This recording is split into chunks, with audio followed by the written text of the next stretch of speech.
കേരളം കടക്കെണിയിലാണെന്ന വാദം ധവളപത്രം പുറത്തിറങ്ങിയതോടെ അവസാനിച്ചു. KN ബാലഗോപാൽ. സംസ്ഥാനത്തിന്റെ ധനസ്ഥിതി സംബന്ധിച്ച് പുറത്തിറക്കിയ ധവളപത്രത്തിനെതിരെ മുൻ ധനമന്ത്രി KN ബാലഗോപാൽ പ്രതിപക്ഷ നേതാവായിരുന്നപ്പോൾ VD സതീശൻ പറഞ്ഞത് കളവായിരുന്നുവെന്നും പിണറായി സർക്കാർ പറഞ്ഞതായിരുന്നു ശരിയെന്നും ബാലഗോപാൽ വ്യക്തമാക്കി.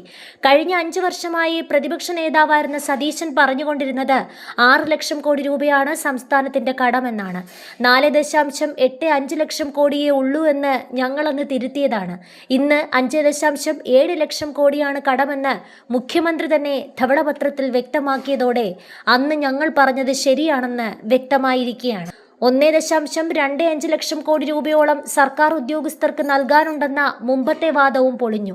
ധവളപത്രത്തിൽ 48,000 കോടി രൂപയെന്നാണ് പറയുന്നത്.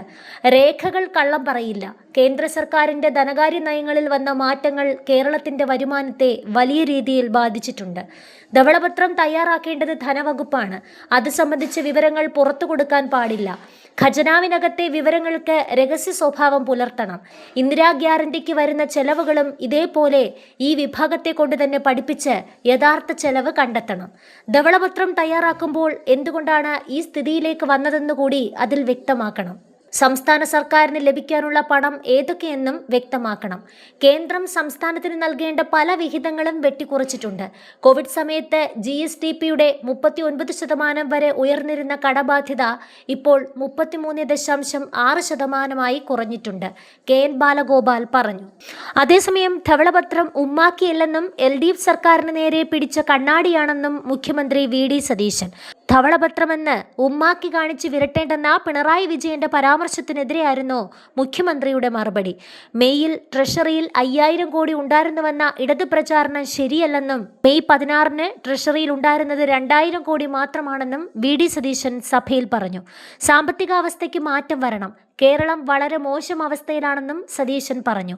കിഫ്ബി കൊണ്ടുവന്നപ്പോൾ എതിർത്തയാളാണ് ഞാൻ. കിഫ്ബി വായ്പാ പലിശ നിരക്ക് കേട്ടാൽ തല കറങ്ങും.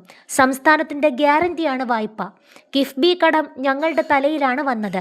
കിഫ്ബി ഒരു പ്രത്യേക സാമ്രാജ്യമായിരുന്നു. ധനവകുപ്പുമായി ബന്ധം ഉണ്ടായിരുന്നില്ല. സുധാകരൻ കിഫ്ബി കുറവുകൾ മനസ്സിലാക്കിയ ആളാണെന്നും അദ്ദേഹം പറഞ്ഞു.